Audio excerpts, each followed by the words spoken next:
Evangelho de Mateus, capítulo 4, versos 1 ao 11. A seguir foi Jesus pelo Espírito ao deserto para ser tentado pelo diabo. E depois de jejuar 40 dias e 40 noites, teve fome. Então o tentador, aproximando-se, lhe disse: Se és filho de Deus, manda que estas pedras se transformem em pães. Jesus, porém, respondeu: Está escrito: Não só de pão viverá o homem, mas de toda palavra que procede da boca de Deus. Então o diabo levou a cidade santa, colocou-o sobre o pináculo do templo e lhe disse: Se és filho de Deus, atira-te abaixo, porque está escrito: Aos seus anjos ordenará a teu respeito que te guardem, e eles te sustentarão nas suas mãos, para não tropeçares em alguma pedra. Respondeu-lhe Jesus: Também está escrito: Não tentarás o Senhor teu Deus. Levou-o ainda o diabo a um monte muito alto, mostrou-lhe todos os reinos do mundo e a glória deles, e lhe disse: Tudo isso te darei, se prostrado me adorares.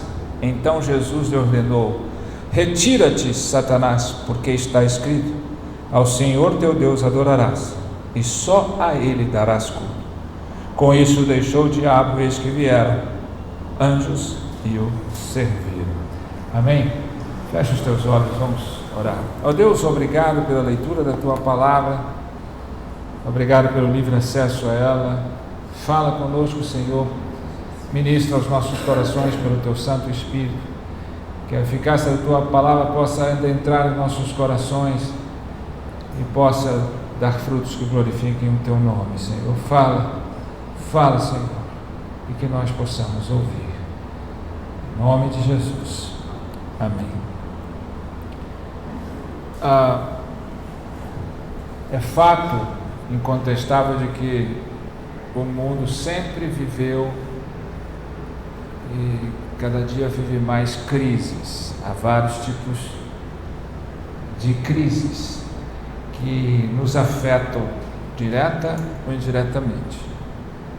Você tem crises políticas, crises econômicas, crises da natureza, de acidentes, você tem crises sociais, você tem crises existenciais, né? Então você tem crise relacional, nos relacionamentos. Quantos de nós vivem em crises emocionais, você tem todas essas crises, mas há uma crise que talvez para cada um de nós seja a pior de todas as crises, que é a crise de identidade. É quando você perde a noção de quem você é, e quando você perde a noção de quem você é, quando a sua identidade entra em crise, quando você tenta provar ou tenta descobrir quem você é, quando você perde o foco, a certeza de quem você é, você perde propósito, você perde sentido, você perde significado, você perde foco na vida. Isso é terrível, porque isso cria um descontrole, isso cria uma ansiedade enorme, isso cria um vazio enorme, um rombo no ser de cada um de nós, com aquele que perde-se e entra numa crise de identidade e não sabe quem ele é, o que é uma vida sem propósito, sem significado, sem sentido. Qual o tamanho desse vazio que leva pessoas ao desespero, a se perder de todo jeito, né? E essa crise, ela sempre adentrou no seio da igreja, mas nos últimos tempos, na igreja contemporânea, moderna, atual, ela tem sido muito mais visível, evidenciada, porque esse sempre foi a grande estratégia de Satanás contra a igreja: criar uma crise de identidade, que é alterar o sentido, alterar o significado, bagunçar as estruturas e o foco, o propósito da igreja, de cada um de nós. É inegável que a igreja, em seu grande número, né? Não na sua totalidade, não estou aqui, mas estou falando sobre esses novos movimentos, tem sido evidente essa crise de identidade. Quem é a igreja? Qual o propósito da igreja? Qual o significado? Qual o sentido de ser da igreja de Cristo?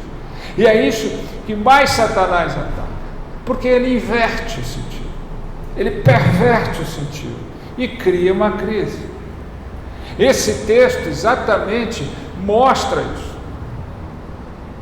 Esse texto revela isso. Pastor, eu já estou bem certo disso, a gente já ouve isso, tem que ouvir mais vezes. E por que é tão importante? Para eu entender qual é o sentido da minha vida como parte do corpo de Cristo, qual é o sentido da igreja, para eu perceber qual é a sutileza do inimigo, até utilizando-se dos meios da própria igreja, da palavra, para perverter todas essas coisas. E às vezes nós ficamos negligentes, desatentos, e começamos a ver uma série de coisas acontecendo, vendo que a igreja está se tornando, vendo que parte da igreja está vivendo uma superficialidade, uma inversão de valores, uma fragilidade, uma falta de capacidade de impactar e de viver aquilo que de fato foi declarado para a igreja, que temos que ser o sal da terra, a luz desse mundo. O sal está se tornando insípido e a luz está perdendo o seu brilho. E isso é importante que a gente sempre esteja refletindo, repensando, revivendo e revendo em nossas vidas. Não é algo que a gente possa vir uma coisa e logo deixa de lado. É uma realidade que afeta todos nós. Então, percebe-se aqui que o texto começa a seguir, mostrando que esse texto está atrelado ao texto anterior, que fala do batismo de Jesus. E a última coisa que o texto anterior fala, antes desse a seguir, que é logo em seguida, é quando o Espírito Santo desce na forma de uma pomba sobre Cristo, e é quando se ouve uma voz do céu dizendo: este é o meu filho em quem me comprazo. Ali você tem a junção dos três ao mesmo tempo visível: Cristo, o Filho, a voz do Pai e a presença do Espírito Santo.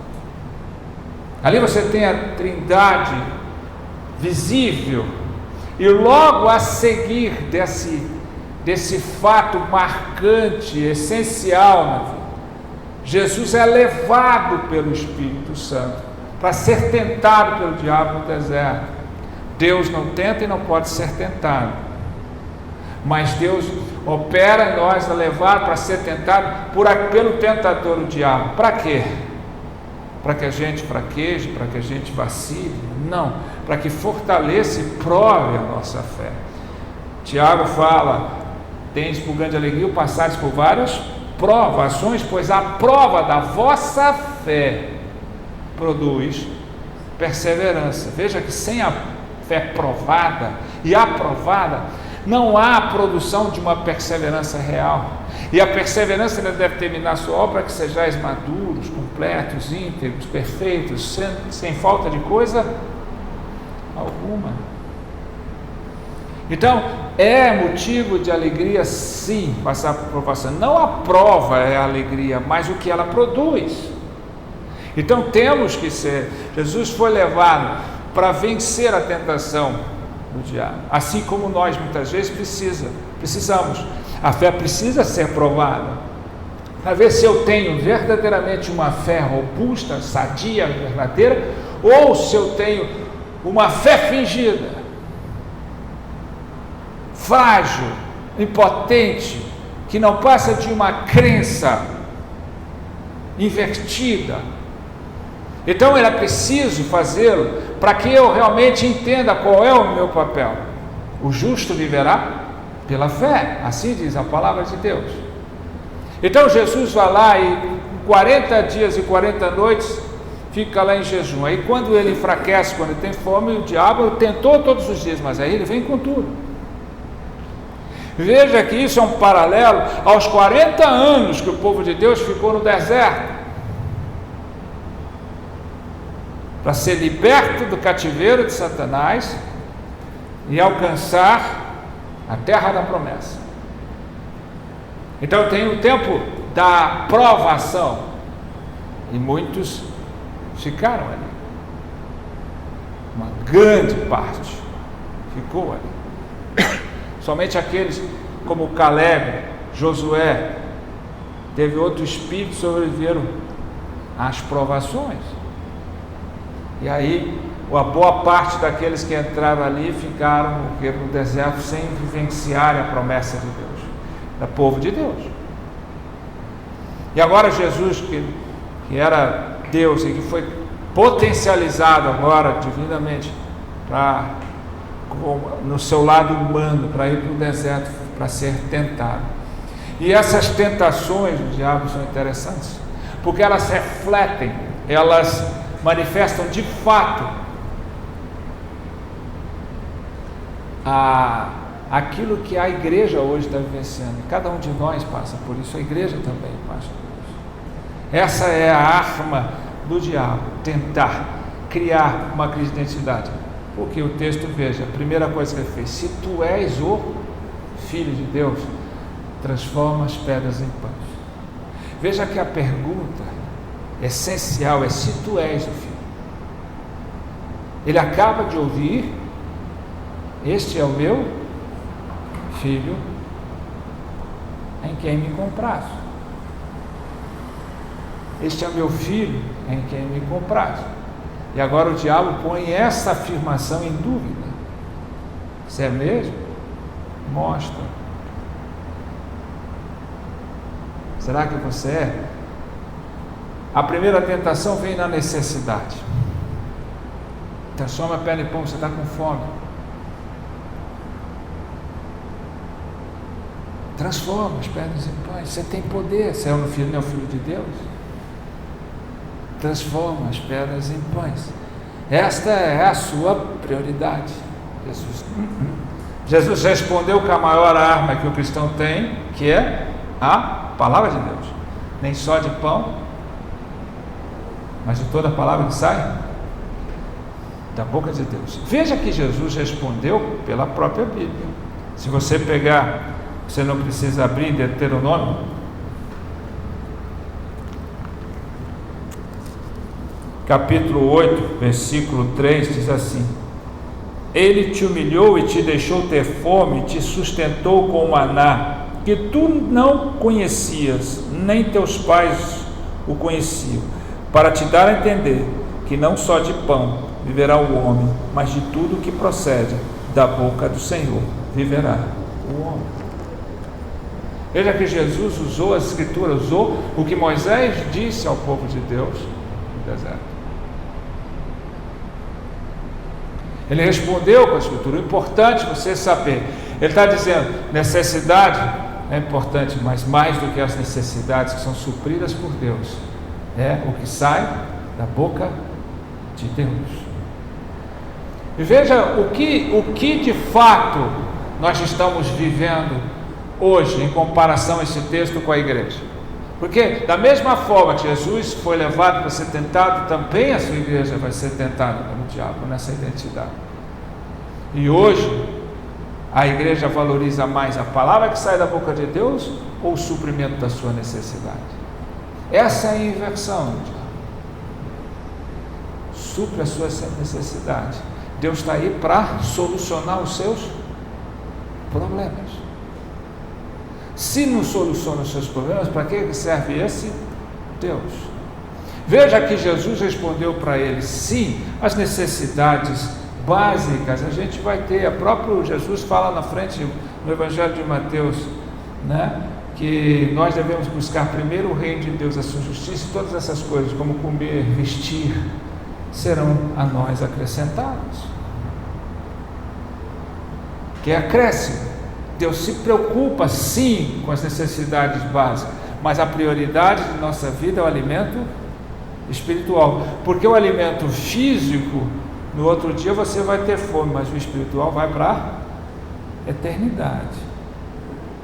Ele deveria ser o mais importante para nós, a palavra da vida eterna, porque aqui nós vamos ter sempre aflições e vamos ter fome. Suprimos hoje, amanhã teremos de novo. Suprimos uma necessidade amanhã, hoje, amanhã teremos de novo. Mas a palavra de Deus nos supre para a eternidade. Então o valor dela é e deve ser maior. Mas não é essa a realidade que nós estamos vivendo. Hoje o Evangelho, por incrível que pareça, e aqui eu não estou sendo perverso, maldoso, alguma coisa desse tipo, mas o Evangelho é algo a mais na igreja. A palavra de Deus, a palavra que sai da boca não tem a proeminência, a importância, a primazia que deveria ter. Sim, o suprimento das nossas necessidades. Há igrejas que fazem cultos e enchem, igrejas que eu vi, convivi, igrejas sérias, conservadoras, grandes, que começaram a fazer culto para trazer, e isso é lindo. As pessoas de fora, essas pessoas vinham para aquele culto, e eles chamam, cantam louvores, chamam à frente e oram para aquelas pessoas, e aí depois eles vão dar a palavra. Sabe o que as pessoas fazem? Vão embora antes da palavra. Porque a palavra não interessa, sim, o suprimento de suas necessidades, soluções de seus problemas. Ora para que melhore aqui, melhor aqui. Essa é a inversão, essa é a identidade. Hoje a solução dos problemas, o suprimento das necessidades tomou proeminência em relação à palavra que sai da boca de Deus. Então essa é uma realidade incontestável numa grande parcela da igreja hoje. Os testemunhos não são o que a palavra de Deus tem feito em meu coração, o que eu tenho aprendido com Deus, o que eu tenho podido receber da parte de Deus. O testemunho é o que Deus fez, o que Deus supriu as minhas necessidades. As igrejas estão cheias de cursos, curso disso, curso de etiqueta, curso de educar filhos, curso de casais, curso de não sei o que permanente, curso de não sei o que, tanto tem nomenclatura para tudo, todas baseadas na palavra de Deus, mas não tem curso de Bíblia. Pouca gente quer curso de viver o Evangelho simples, genuíno, puro, sob obediência à palavra de Deus. Não, você tem estratégias de todas as formas, as mais distintas e as mais diversas, porém a da palavra de Deus ela vai sendo deixada.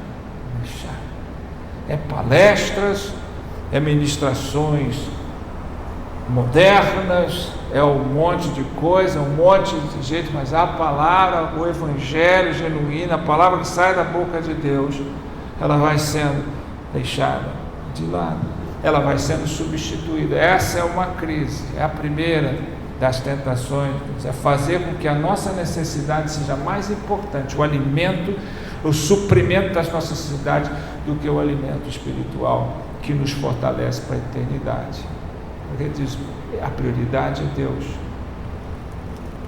E veja que é exatamente essa inversão, que a crise acontece numa inversão abrupta.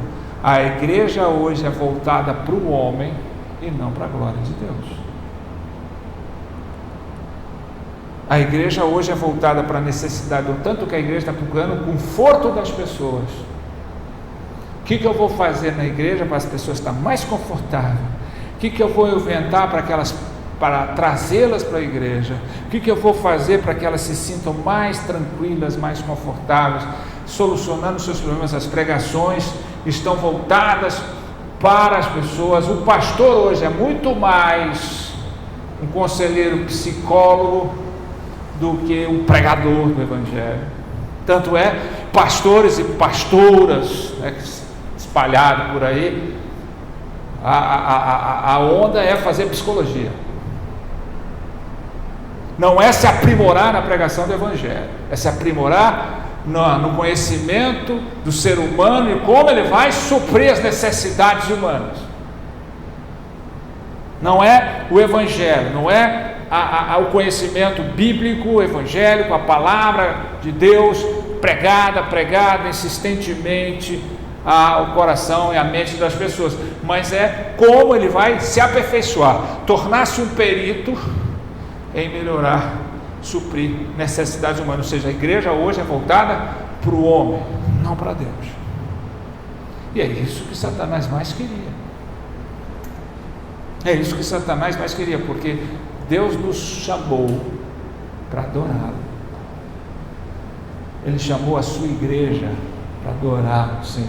Jesus é o cabeça da igreja, e a noiva espera ansiosamente pelo noivo, se prepara para o noivo, e não é isso que está acontecendo. Parece que é o noivo que está se preparando para a noiva. Essa é a inversão. A segunda tentação também, e eu não estou falando nada novo aqui, mas é para trazer de novo uma autoavaliação e reflexão das pessoas.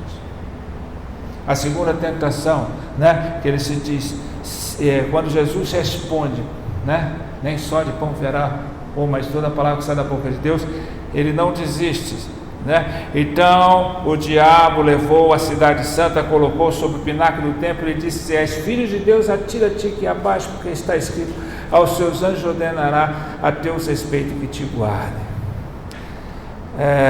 Eles te sustentarão nas tuas mãos para não tropeçares em alguma pedra. Veja aqui o diabo, Satanás, ele conhece a Bíblia. É interessante quando todas as vezes que você vê Jesus na sua caminhada, e quando ele encontra uma pessoa endemoniada, o que os demônios fazem? O que temos nós contigo, Senhor? O que o Senhor veio fazer? Eles temem e tremem. Eles reconhecem Jesus. Os demônios reconhecem Jesus. O povo não. Os demônios reconhecem imediatamente Jesus. Satanás conhece as Escrituras, e ele utiliza aqui o Salmo 91. Se você olhar, o grande salmo conhecido que em muitas casas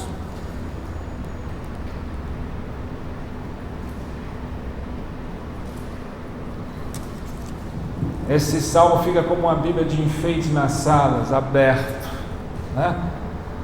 Salmo 91 diz: o que habita no esconderijo do Altíssimo e descansa à sombra do Onipotente, diz ao Senhor: meu refúgio e meu baluarte, Deus meu, em quem confio. Pois ele te livrará do laço do passarinheiro e da peste perniciosa, cobrir-te-á com as suas penas e sob suas asas estarás seguro. A sua verdade é pavês e escudo. Não te assustarás do terror noturno, nem da seta que voa de dia, nem da peste que se propaga nas trevas, nem da mortandade que assola ao meio-dia. Caiam 1000 ao teu lado e 10.000 à tua direita, tu não serás atingido. Somente com os teus olhos contemplarás e verás o castigo dos ímpios, pois disseste: o Senhor é meu refúgio, fizeste do Altíssimo a tua morada. Nenhum mal te sucederá, praga nenhuma chegará à tua tenda, porque aos seus anjos dará ordem a teu respeito, para que te guardem em todos os teus caminhos. Eles te sustentarão nas suas mãos, para não tropeçares em alguma pedra. Pisarás o leão e a aspa, calcará os pés o leãozinho e a serpente. Porque a mim se apegou com amor, eu o livrarei. Poloei a salvo, porque conhece o meu nome. Ele me invocará e eu lhe responderei. Na sua angústia eu estarei com ele. Livrá-lo-ei e o glorificarei. Saciá-lo-ei com longevidade e lhe mostrarei a minha salvação. Veja que Satanás, o diabo sabia exatamente o que estava falando, só que ele inverte. Esse texto do salmista fala da confiança que nós temos que ter em Deus. E o salmista e o diabo faz ele virar o quê? Um desafio de fé. A tentação vem aí. Desafio é algo que faz parte da nossa vida. Todos nós temos que nos desafiarmos constantemente para crescermos, desafiar a nossa comodidade, desafiar as nossas limitações, a fim de que nós possamos progredir. Todo ser humano precisa se desafiar sempre, porque a hora que ele parar de fazê-lo, ele começa a regredir. Mas desafiar Deus não. E é esse o engodo, o engano ilusório que o diabo provoca, a tentação, o tal do desafio de fé. Desafia Deus, não está escrito. Ele vai dar, pula daqui do templo, ele leva em visão o Senhor ao pináculo do templo, a parte mais alta ali do templo, que de onde ele olha, aquele lugar é bem específico, há um vale e uma queda enorme, que é muito grande, muito alto dali, muito grande, muito alto, não tem como. Ele diz: lança-te daqui, e os teus anjos, você dará ordem, e eles vão. Jesus respondeu também com a palavra, né? Também não deverás tentar o Senhor vosso Deus. Há tanta gente, há tanto que a igreja tem feito esses desafios de fé. Você pode tudo, você tem que ter fé, é só você declarar, é só você dizer, não é? Esse positivismo todo.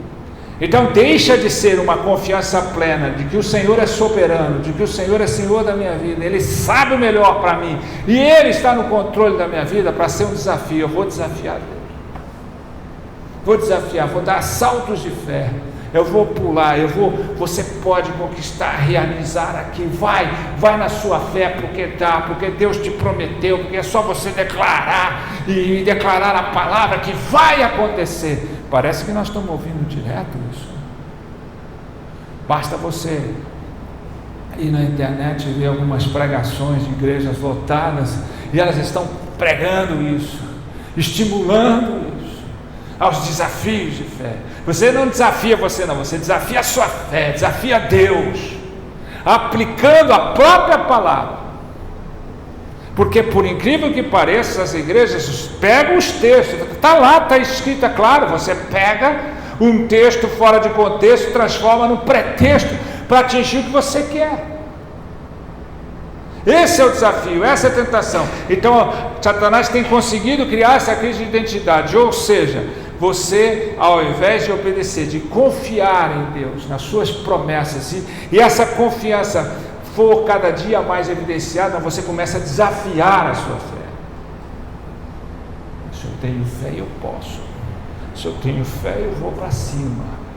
Se eu tenho fé, Deus vai me dar. Basta eu declarar, basta eu determinar, basta eu exigir de Deus que Ele vai me dar. Chega ao cúmulo de exigir, declare. Você não está conseguindo porque você não está exigindo, porque você não está declarando, porque você não está assumindo o seu papel. Porque a palavra de Deus diz: tudo que pedires, crendo, recebereis. Aí você pega os versículos, isola eles se transformam num grande banquete para você utilizar-se dessa inversão.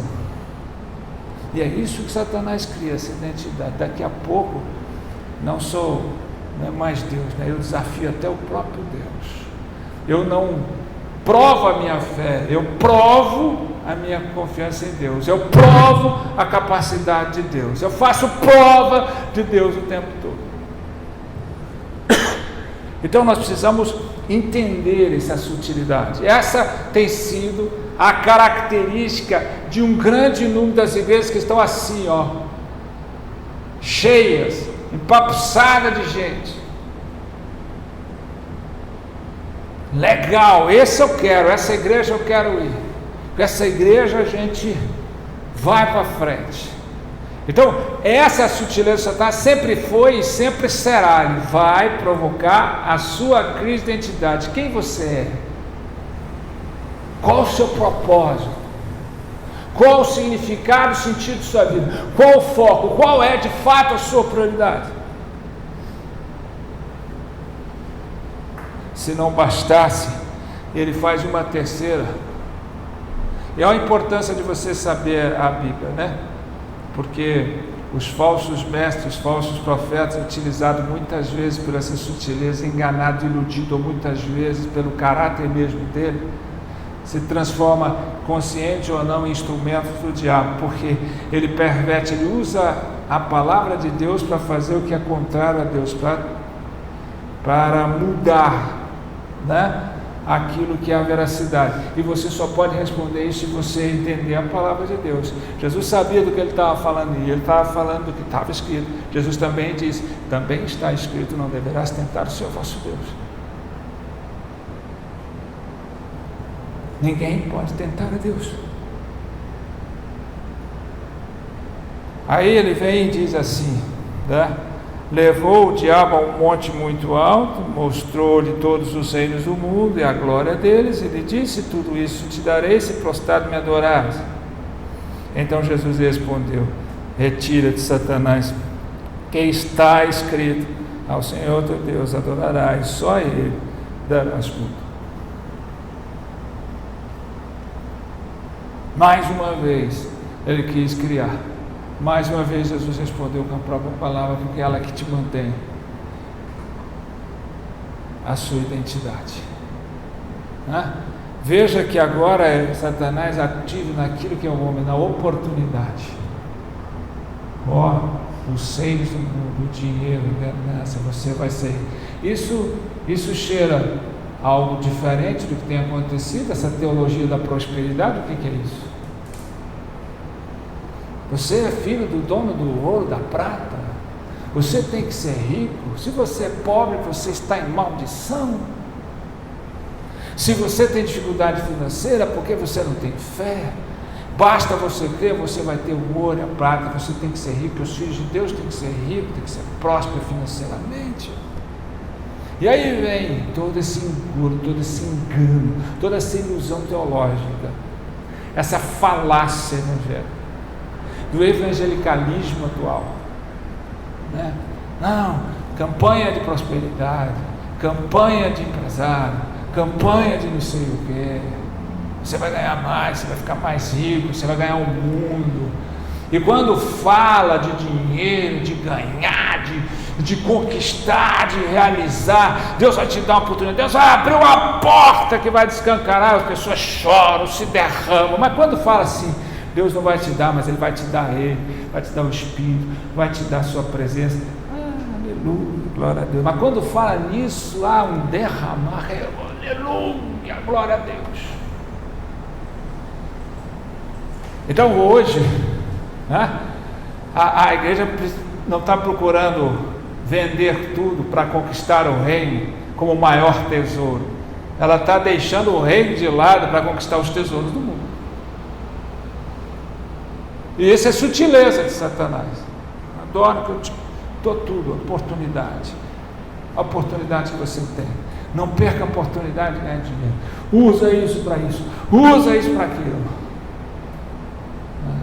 E nem sempre, porque as pessoas vão passar a adorar o dinheiro, adorar o que tem. E é exatamente isso que tem acontecido. As pessoas estão adorando o dinheiro, as pessoas estão vendo os seus testemunhos em cima daquilo que Deus dá a eles. E Jesus é bem claro, está escrito: somente a Deus adorareis. Tem muita gente dentro da igreja adorando o dinheiro, tem muita gente dentro da igreja adorando o que tem, em vez de adorar o Deus que é, né? Você pega no primeiro tempo, o diabo tenta criar uma crise nos impulsos físicos, nas necessidades. Volta para o homem, volta para a sua necessidade. Cria igrejas que falem a linguagem do que o homem precisa, não é do que Deus precisa, não é do que Deus quer. Volto a falar, os pastores estão se especializando em como vão suprir as necessidades relacionais, emocionais, estruturais das pessoas, e não como vão levar as pessoas a fazer a vontade de Deus e adorar a Deus. Segundo, ele vai naquele desafio que desemboca algo que é totalmente contrário aos princípios de Deus, que é o orgulho. Pula daqui, cara. Dá ordem aos teus anjos. Tem gente que está orgulhoso, inchado, porque ele é cheio de dons, e ele está no nível dos dons, ele desafia o tempo todo, incha de orgulho, a minha igreja, a minha denominação, meu pastor, como é que eu sou, olha o que Deus me fez, incha de orgulho, quando deveria desfazer o orgulho e crescer em humildade. Desde a humildade, que é o exemplo para nós de Cristo, que sendo Deus, não se usurpou ocupar o lugar de Deus, se fez homem e foi levado para o deserto para ser tentado, sofreu, padeceu, e não usou do poder de ser Deus para suprir suas necessidades e nem desafiar orgulhosamente o inimigo. Ele se colocou em obediência e submissão humilde. E da mesma forma também, ele não buscou posses, aquela busca, aquele desejo de possuir coisas, de conquistar coisas. Não que isso é ilícito, não que isso é ruim, mas isso tem que ser consequência, resultado. Hoje os cânticos das igrejas é tudo de vitória, as pregações de vitória. Vitória não é objetivo, é resultado. O objetivo é obediência a Deus e a sua palavra. Porque nós precisamos ficar cantando vitória o tempo todo, porque a palavra de Deus diz que Jesus já venceu e que nós somos mais do que vencedores em Cristo Jesus. Nós devemos confiar.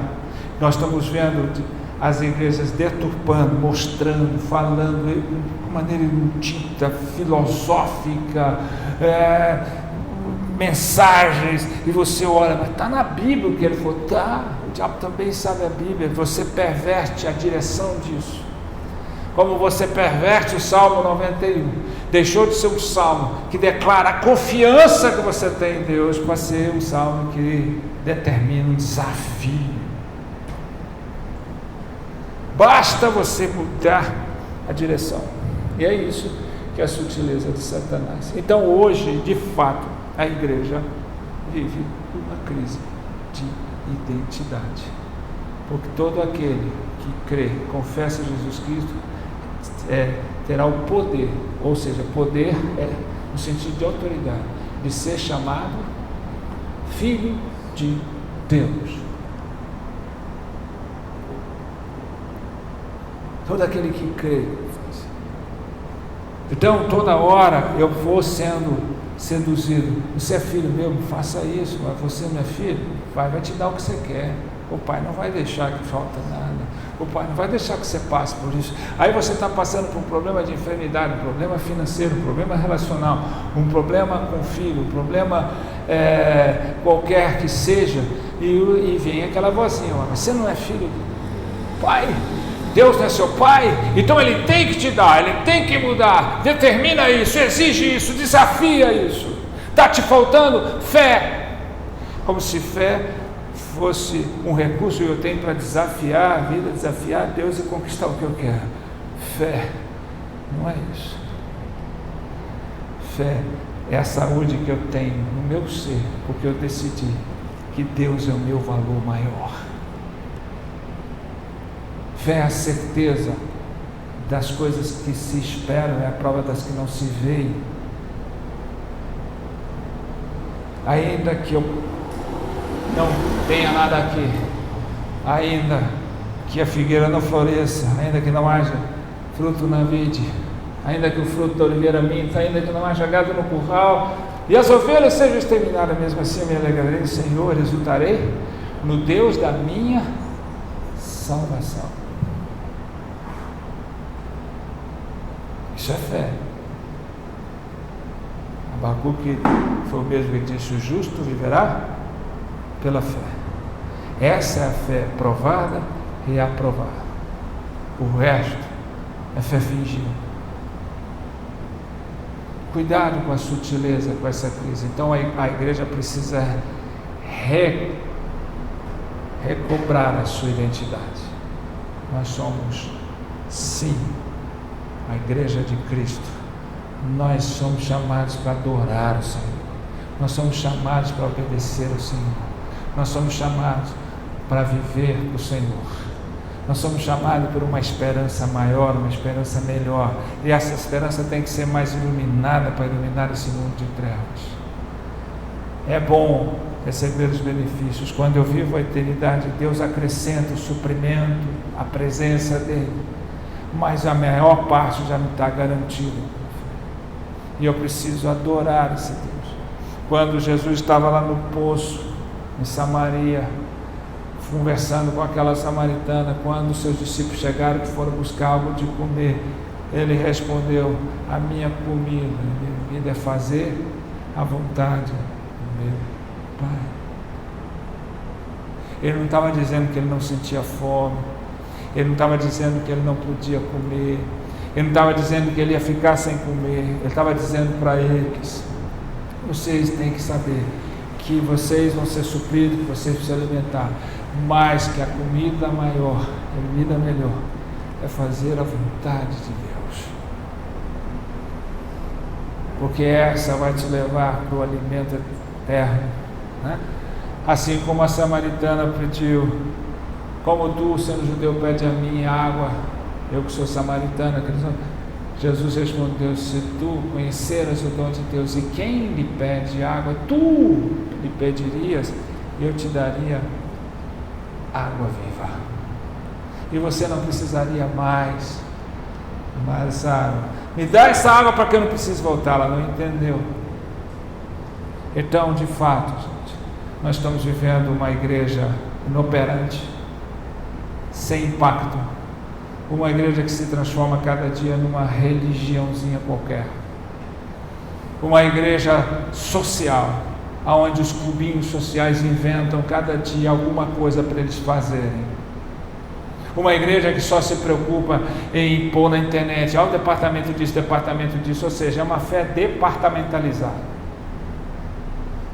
Seu problema é casais, departamento de casais vai cuidar. Seu problema é finanças, tem um departamento de finanças. Seu problema é isso, não, o meu problema é falta de palavra na minha vida. O problema da igreja hoje é a substituição. É porque Jesus não se vendeu e não se rendeu e resistiu às tentações do diabo. Resistiu ao diabo e ele fugirá de vós. Mas nós não estamos resistindo, nós estamos entrando na onda. Está com necessidade? Deus faz o milagre. Pede, vamos fazer.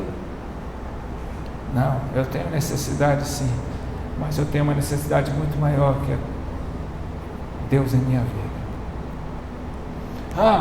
Pula, cara, desafia, vai, conquista, realiza, saia dessa vida. Não, eu tenho fé para saber que Deus pode me colocar onde quiser, mas eu não vou tentar o meu Deus. Eu desafio a mim, mas jamais o meu Deus. Cara, o mundo está te esperando, você tem a oportunidade de ganhar o mundo inteiro e adorar este mundo e o príncipe deste mundo. Não, se eu precisar disso, eu prefiro. Eu fui chamado para adorar e só a Deus eu vou prestar a minha adoração e meu louvor. Será que nós estamos entendendo isso? Será que nós estamos enxergando isso? Os discursos da igreja são cada dia, eu vejo cada hora: você viu a igreja tal? Você viu fulano de tal? Você viu o clube de tal? Cheio, olha o que eles estão fazendo, movimentos, moveres e um monte de coisa. Me perdoe, mas a maioria está dentro disso. A maioria está voltada para o homem, e é justamente o que Satanás quis. Ele faz a partir de Jesus, ele faz com cada um de nós, ele faz com a sua igreja. Ele inverte o seu propósito, ele inverte o seu foco, ele cria uma crise de identidade, pois ele inverte para nós ao invés de ser para Deus. Ao invés de ser para Deus. Então, fiquemos atentos a isso. Observemos isso, né? Quando a necessidade apertar, lembra, é o meu Deus que supre, eu confio nele. Estamos sujeitos a aflições o tempo todo. Enquanto estivermos aqui nessa terra, necessidades haveremos de ter, mas eu tenho um Deus que me supre, a maior de todas elas, que é Ele mesmo. Quando você desafie Deus, né? Lembre-se que você tem que se desafiar o tempo todo, mas não dê passos de desafio de fé, fazendo coisas bobas que não levam a nada, né? São espetáculos, são situações dentro da igreja, de gente jogando água para os outros ficar pulando, dançando forró, é de gente caindo à toa. É o cair do homem, o levantar é de Deus, não é Deus que te derruba, é Deus que te levanta. É gente inventando moda o tempo todo. É o Evangelho, é o que está escrito, é a palavra de Deus que nos alimenta o tempo todo. Nós viemos para adorar a Deus e não para adorar o homem. Para de adorar pastor, para de adorar a igreja, para de adorar as coisas que você tem. Adore a Deus, né? Tem muita gente fazendo isso e fala assim, não fala essas coisas, que adora isso, adora aquilo, adora a Deus, e o cara está fazendo isso na prática. Se você olhar nas igrejas, todos estão chamando de irmãos amados, carinhos, cheios de gente, fazendo eventos, chorando, levantando. Você não percebe, porque a igreja invisível, ela está dentro da igreja invisível, mas ela não é perceptível facilmente. Você percebe o mover, o levantar, mas não percebe a conversão verdadeira. Então a sutileza do diabo é isso. O diabo não vai destruir, confrontar, atacar a igreja de frente. Ele vai perverter, ele vai criar uma crise de identidade. Qual a identidade da igreja hoje? Essas igrejas estão com a identidade, elas vieram para adorar a Deus. Essa é a pergunta que não quer calar. Se tu és igreja de Cristo, então o que você tem que fazer? Né? A palavra que sai da boca de Deus é mais necessária do que a sua própria necessidade. Se tu és a igreja de Deus, não tente a Deus. Se tu és a igreja de Deus, adore somente a Deus. Isso é importante. Reflita isso. Pense nisso. Não se deixe iludir, ficando olhando as igrejas cheias de eventos, cheias de coisas, cheio disso, cheio daquilo. Ganância de pastores que querem igrejas grandes, empapuzada de gente, para ele se orgulhar, se envaidecer. O discurso desse povo é lindo, mas é furado, não é compatível, é distorcido, é pervertido. Parece evangelho, mas não é. Parece igreja, mas não é. Essa é a crise.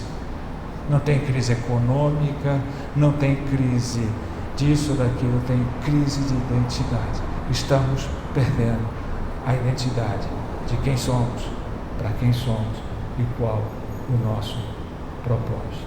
Amém? Vamos ficar de pé, vamos orar.